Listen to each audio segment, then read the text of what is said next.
Graça e paz, irmãos. Sejam bem-vindos para a nossa EBD, para o nosso estudo semanal da nossa escola dominical. Hoje, dando continuidade aos nossos estudos de Cântico dos Cânticos, olharemos hoje o capítulo 6, do versículo 4 até o versículo 12. Tu és bela, ó meu amor, como Tirza, formosa como Jerusalém, terrível como um exército com bandeiras. Desvia os teus olhos de mim, porque eles me dominam. O teu cabelo é como o rebanho das cabras que aparecem em Gileade. Os teus dentes são como o rebanho de ovelhas que sobe do lavadouro, e das quais todas produzem gêmeos, e não há uma só estéril entre elas. Como um pedaço de romã são tuas têmporas entre os teus cabelos. Há 60 rainhas e 80 concubinas, e as virgens sem número. Minha pomba, a minha perfeita, é a única de sua mãe, e a escolhida por aquela que a concebeu. Viram-na as filhas e a abençoaram, sim, as rainhas e as concubinas louvaram-na. Quem é esta que aparece como a manhã, formosa como a lua, clara como o sol e terrível como um exército com bandeiras? Eu desci ao jardim das nogueiras para ver os frutos do vale e para ver as videiras se as videiras floresciam e se as romãzeiras brotavam. Ou antes de eu estar consciente, minha alma tornou-me como as carruagens de Abinadab. Que Deus nos abençoe através da sua palavra, que nós possamos sempre usá-la como instrumento de crescimento espiritual. Muito bem, o nosso texto foi lido, Cantares 6, de 4 a 12. Nossa leitura devocional está em Romanos, capítulo 8, versículo 31 a 32, onde podemos vislumbrar que o melhor é possível. O nosso texto áureo é Salmo 136, versículo 26. Louvai ao Deus dos céus, porque a sua benignidade dura para sempre. Aleluia, né? Amém. Pelos grandes feitos do nosso Deus. Irmãos, o tema da nossa lição para hoje é impressionante. A história poética aqui neste livro, sem dúvida alguma, ela é muito bela e também muito real no que diz respeito a relacionamentos.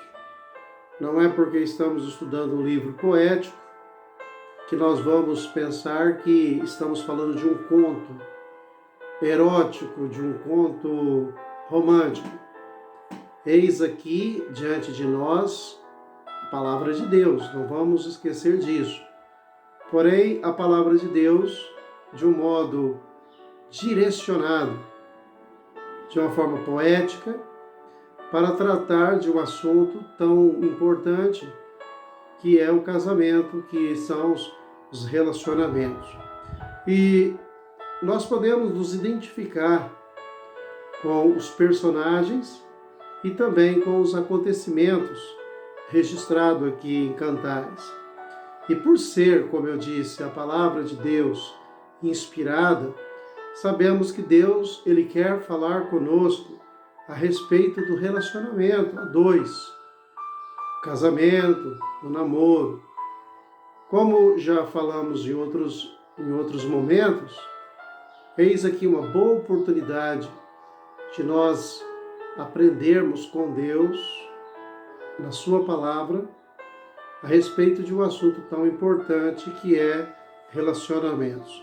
Certamente muitos de nós não tivemos aí na nossa idade tenra não tivemos uma orientação boa a respeito de relacionamentos a dois. E é provável também que hoje muitos também não têm uma boa orientação, por vários motivos. E hoje, então, nós queremos dizer para os irmãos que é importante, então, aproveitar esses estudos para que possamos ser bem orientados agora, antes tarde do que nunca. Porque aqueles que não têm orientação, eles encontram muitos problemas e muitas dificuldades. Haja vista os casais que nós conhecemos, que somos amigos e que ficamos sabendo, né, dos problemas que enfrentam. Mas nesses meses, ou nesses estudos, nós temos aí grandes e preciosas orientações. E estas orientações, elas estão sendo passadas de uma maneira que quem quer se preparar ou se orientar, certamente terão essa orientação e esse preparo. Se você é uma dessas pessoas que precisa de orientação, de preparo, é melhor olhar para esses estudos não como um olhar crítico, mas olhar para esses estudos como uma oportunidade que Deus está te dando de conhecer sobre algo tão importante que é sobre relacionamentos a dois. Bom, irmãos, no estudo anterior, uma brisa de suave melancolia, nós vimos que nos foi mostrado o que talvez teria sido o primeiro desentendimento, o primeiro desencontro neste casamento tão feliz. E a fase do namoro, registrada em Cantares, desses dois, foi uma fase maravilhosa, como também deve ser hoje nos nossos relacionamentos, o namoro deve ser uma fase maravilhosa. A lua de mel deste casal, ela foi inesquecível, foi uma coisa maravilhosíssima, algo realmente que eles jamais se esqueceriam. Também, hoje os casais deveriam ter uma lua de mel também inesquecível. Mas, como falamos na lição passada, voltando aí da lua de mel, eles então tiveram que encarar o primeiro problema. Surgiu ali o primeiro problema. Nada que não pudesse ser resolvido, como falei para os irmãos, né, o título, uma brisa de suave melancolia. Muito bem, irmãos, então, hoje a lição, ela vai nos tratar, ela vai nos ensinar, vai nos falar de ações de ambos para resolver aquele pequeno problema. Sabe aquela atitude no casamento onde o marido fica esperando que a mulher tome a iniciativa para resolver problemas? Sabe aquele marido, aquela esposa que fica esperando o marido tomar a iniciativa para resolver um conflito, um problema? Será se isso é familiar para vocês? Acredito que sim. Somos bem orgulhosos. E muitas vezes nós, embora reconheçamos os nossos erros ou os nossos problemas, nós não temos muita disposição para tomar a iniciativa para resolver esses problemas. Mas na lição de hoje, nós então trataremos de ações de ambos. Os dois estavam envolvidos, os dois estavam comprometidos e eles queriam resolver esse pequeno problema que surgiu. Irmãos, quando pequenos problemas, eles não recebem de nossa parte o devido cuidado ou atenção, podem se tornar problemas crônicos que irão nos incomodar a vida toda ou até mesmo provocar a separação. Muita gente acha que uma pequena discussão, muita gente acha que um pequeno desentendimento não pode ter maiores consequências. Pode sim. Se não dermos a esses pequenos problemas a atenção que eles merecem, se nós não nos mobilizarmos para resolver os pequenos problemas, eles se tornarão como feridas crônicas que vão nos incomodar por toda a nossa vida. Bom, eu ainda quero lembrá-los, irmãos, que estamos falando e considerando aqui duas pessoas que estavam extremamente apaixonados, o Salomão e a Sulamita. Eles estavam aí passando na fase do namoro, da conquista, eles estavam passando aí no início do casamento e, diante disso, eu quero dizer para os irmãos que é preciso nos colocar diante da nossa realidade. Talvez a nossa realidade atual não seja a realidade que o Salomão e a Sulamita estavam vivendo, ok? Então não vamos confundir as coisas, não vamos querer forçar as coisas, mas vamos entender que precisamos admitir, precisamos reconhecer a nossa realidade e aplicarmos os conceitos, os princípios para a nossa realidade. Sobre o tema, vocês viram que o tema aí é impressionante.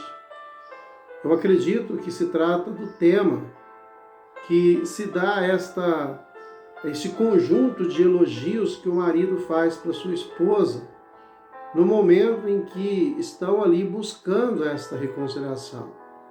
O marido está buscando essa aproximação, a mulher está querendo essa aproximação. E nessa aproximação, nós não encontramos aqui uma coisa que é muito comum em nossas, em nossas tentativas de reaproximação. Há muitas pessoas que gostam de dizer DR, discutir a relação. Toda vez que acontece uma DR, quase sempre dá BO. Então, meus irmãos, percebam que nessa tentativa ou nessa tratativa de um reencontro, de uma reconciliação, ele diz que ela é impressionante. Ele está cheio de amor. E um coração que está dominado pelo amor não tem espaço para mágoas, não tem espaço para rancor, não tem espaço para o ódio. E ele quer, de todas as formas, reaproximar, ela também quer o mesmo. E olha que maneira bonita, ao invés de nós, quando queremos nos aproximar do nosso cônjuge, ficarmos maltratando, ficarmos criticando, ficarmos lançando cobranças ou chantagens, seria muito melhor fazer como Salomão, aonde ele começa a fazer uma série de elogios. Após estarem separados por breve momento e ao se reencontrarem, o rei recebe a sua esposa de braços abertos e começa a elogiar as suas virtudes. Olha que bacana, ele não está zangado porque ela o deixou trancado, pelo lado de fora quando ele chegou tarde da noite. Ele não está zangado porque ela saiu andando sozinha durante a noite pela cidade. Ele não está zangado porque ela foi ferida pelos guardas noturnos. Ele não está zangado. É importante, irmãos, não se fechar ou exigir explicações, querer que a nossa vontade seja feita. Nós precisamos relevar muitas coisas e colocar para nós mesmos que as qualidades, elas sempre devem superar as falhas, que estar de boa é melhor do que estar separado, que perdoar é melhor do que não poder desfrutar e aprender com as lições. Perdoar é muito bom e pode nos trazer muitas lições.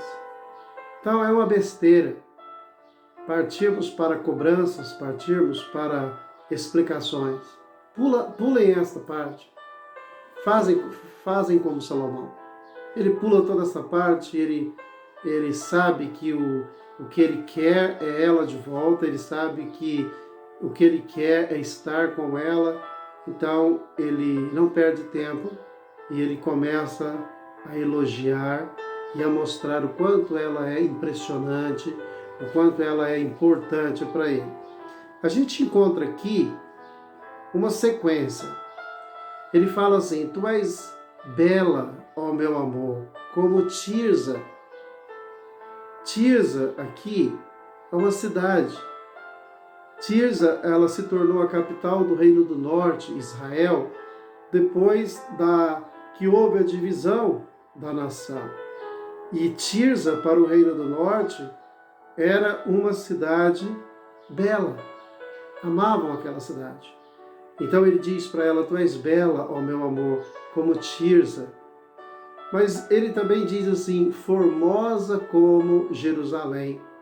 Jerusalém, nós sabemos que era a capital do sul, o reino de Judá, e Jerusalém, ela era considerada pelos israelitas a mais bela de todas as cidades.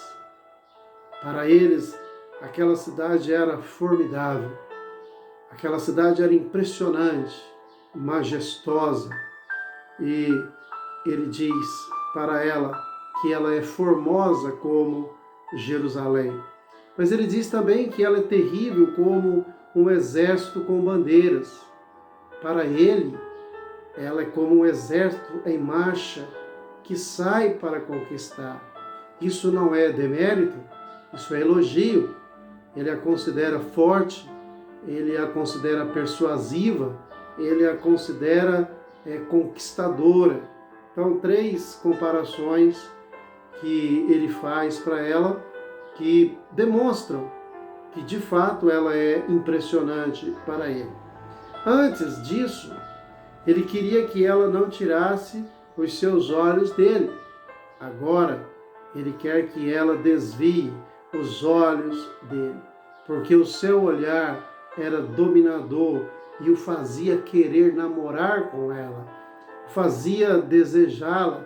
Então, naquele momento em que eles estão vivendo um pequeno problema, ele não quer pular a parte de resolver o problema e partir para o sexo. Ele quer que ela desvie o olhar dele, porque antes ele queria que esse problema fosse resolvido. Ele não queria ter um ato físico com ela sem antes resolver o que estava por resolver. Irmãos, é muito importante se dar bem na cama, mas também é muito importante se dar bem na cozinha, se dar bem na sala, se dar bem no companheirismo, se dar bem no elogio, no tratamento, na consideração. É muito importante sexo, é muito importante o contato físico, mas é muito importante também o tratamento. E ele não quer ir para os finalmente, para o ápice do relacionamento, mas ele quer que as coisas se resolvam, que eles se entendam, que tudo fique bem, e depois então, como a cereja do bolo, eles possam desfrutar de prazer físico. Nós temos muitos casais hoje que cometem esse erro. Brigam o dia inteiro e à noite querem namorar. Está errado. Deve existir um cortejamento durante todo o dia para que à noite o namoro seja bom. Há muitas pessoas, há muitos homens principalmente, que não se importam nem um pouquinho com as necessidades de suas esposas, mas à noite querem tê-las na cama. Está errado. Salomão não quer fazer isso. E ele diz para ela: desvie o teu olhar de mim. Mas uma coisa que eu não tinha pensado: olhem, irmãs, o quanto as esposas elas têm poder sobre os seus maridos em olhar para eles e desejá-los e fazer com que eles também sintam desejo por elas. Isso é muito importante. Então, mais uma vez aqui, ele fala, olha só, dos olhos que o dominavam, do seu olhar penetrante. Ele fala do cabelo volumoso e lindo que ele tinha, que ela tinha, Ele fala dos dentes brancos, de uma boca limpinha, de uma boca saudável, de um hálito gostoso. Ele fala do rosto avermelhado, mostrando uma vergonha, ou mostrando uma timidez limitada ou contida. É só elogios que ele está dirigindo para ela, porque ela, para ele, é impressionante. No verso 8, nós podemos ver que o harém do rei ainda era pequeno. Para quem chegou a 300 esposas e 700 concubinas, ele estava aqui agora, segundo o que está dizendo no livro, 60 rainhas e 80 concubinas. O seu reino ainda estava no começo. Muitas vezes o harém de um rei dizia o quanto ele era próspero, poderoso. Salomão estava iniciando o seu reino. Porém, um detalhe importante aqui. Mas apesar de ter já o seu harém, aí com 60 mais 80, ele diz que ela é a mais importante para ele. É a sua predileta. Como também ela era a favorita e única da sua mãe. Parece que ela não tinha apenas qualidades físicas atrativas, né? Mas ela também tinha um caráter. Ela era, de fato, uma mulher impressionante, que mesmo ele tendo mais 140 naquele momento, ela era para ele a sua preferida. Eu sei que hoje essa não é a nossa cultura, mas eu queria dirigir uma palavra para as nossas irmãs. Se a nossa cultura fosse assim, se o seu marido tivesse 140 esposas ou mulheres, ele será se ele diria de você que você é a sua preferida, que você é a mais importante? Pense sobre isso. Salomão ele fala muito da mulher virtuosa, da mulher sábia. E eu acredito que todos nós também, é muito importante que as mulheres sejam assim, que as mulheres busquem esta posição tão falada na Bíblia. A mulher virtuosa, quem a achará? Então, uma mulher virtuosa há de ser uma mulher sábia que edifica o seu lar. Para Salomão aqui, ela era única, como é único o sol e como é única a lua. Brilhos próprios, tem o seu charme, tem a sua beleza, tem a sua importância. Estando com ela à noite, ele a compara com a lua. Ao amanhecer, ele a compara com o sol. São descrições aqui, irmãos, formidáveis, de grande beleza, de muito amor. Como a força de um amor, de um relacionamento assim, é como um exército em marcha de vitória. É lindo isso aqui. Como é maravilhoso poder ver casais que se dão bem, que vivem assim, que desfrutam de todas estas coisas lindas que Deus preparou para nós no casamento. A esposa ela decide ir até o seu jardim e ver se a primavera fez brotar novos ramos nas árvores e nas vinhas. Eles haviam ficado temporariamente separados e, de repente, diz ela, né? Ela diz assim, antes de eu estar consciente, ela se vê no carro do seu nobre, do povo, do rei, ela se vê nas carruagens de Abinadab.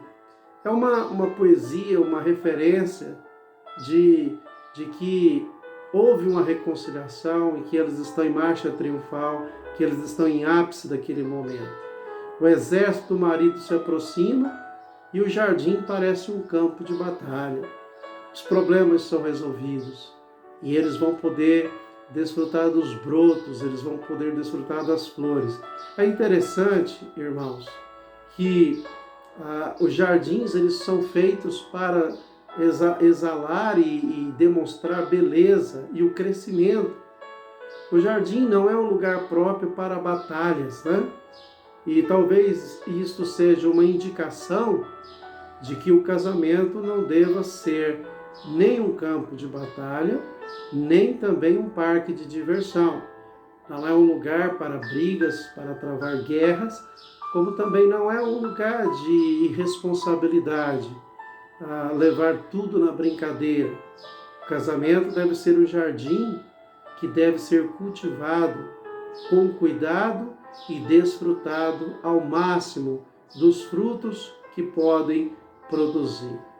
O primeiro casamento, ele aconteceu no jardim, lá no jardim do Éden. O casamento realmente deve ser como cuidar de um jardim. Uma tarefa árdua, porém gratificante. Eu pergunto para você neste momento, como é o seu casamento? Como é o seu relacionamento? É um campo de batalha ou ele é um jardim? O que se colhe de uma batalha, irmãos? Somente morte, somente ferimentos, somente sofrimento. Mas o que se colhe de um jardim? Se colhe frutos, se colhe flores. Por isso, eu quero que você pense muito nisso.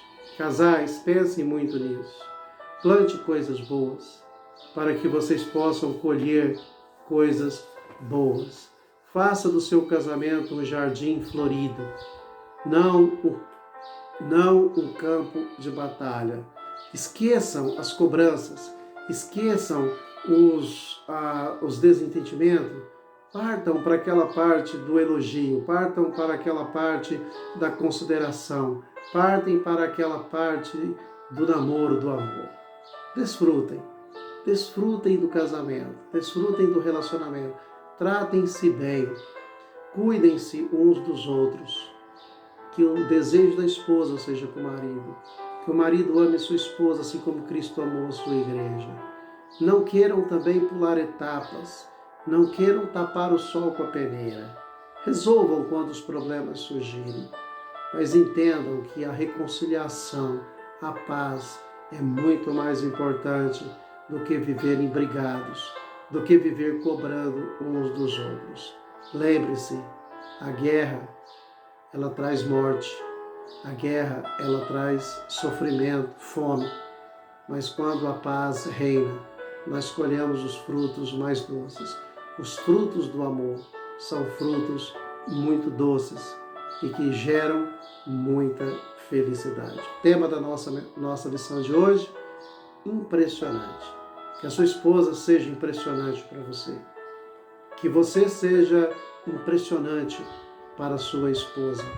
Que o casamento seja algo lindo, maravilhoso, uma bênção de Deus para as nossas vidas. Os problemas vão surgir.